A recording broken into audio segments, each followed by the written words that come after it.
most of us have thought about a project and wondered, is the effort really worth it? Well, now there's new research that looks into how people value the effort that you put into something. Do you feel better if you put a lot of value into something and you get the payoff? Do you feel better? Put a lot of effort into something? Into it, yeah. I think so. Yeah? Yeah, I think so. You want to do a good job, I think, at what you're doing. Have you ever had the reverse where you put a lot of effort into something, you're like, wow, this wasn't worth it at all? Yeah. Too many times. Yeah, too many times. Yeah, Absolutely. yeah. Like big projects I was real hopeful about. I'm like, oh, that didn't. This didn't hit the way that I thought it was going to. I wasted a lot of time. Yeah. But I think if you think of this, like if you think of it, let's say maybe exercise, or you think about learning a new skill at work, like if you put the time in to do it, the payoff is there. And I thought this was interesting because I think it's this study is a little bit confusing because it says that our relationship with effort is not all that simple. So these are different values for different people. But they said, think about it like this. You might like a 30-minute workout, but you're not looking forward to a 2-hour workout. No, that's too much. Right?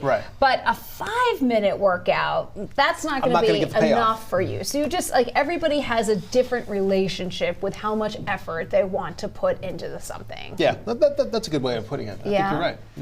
I don't know. Do you generally find that you put a lot of effort into projects or anything really. Exercise, work, any of the stuff? Yeah, thankfully, I think I'm to the point now where I know where I can like distribute that effort and get the highest reward.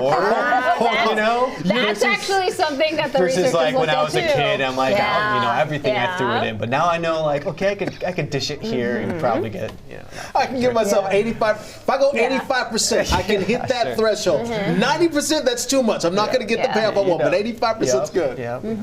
Well, with wedding planning, it's like, because I have too many things to do, it's like, okay, I picked my 1 or 2 projects, and these are the ones I'm going to devote my time to. Yeah. Then everything else you have to release. Just let it go? But the thing is, like, you are going to be so happy about the payoff in the end, that you did what you needed to do. It's just, in the moment, it's hard to think about, oh my gosh, look at all that I have to do. Right. That's a really good example. It's the overwhelming aspect of it, and like allowing yourself to get too far ahead of yourself sometimes. I think, like with anything, sometimes we do that. We sometimes get in our head, and we think about all that stuff, and we kind of get overwhelmed ourselves.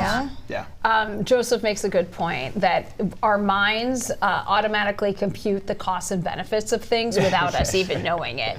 So you might be looking at something like, what is the benefit that I'm going to get out of this? How much work should I put into it? And people, and they're not exactly sure why. Like, was it that, maybe your cultural beliefs about work, maybe your past experiences are all things that make us different. Well, it all shapes it because everyone's experience is going to be different when it comes to that and the value they put into it. So.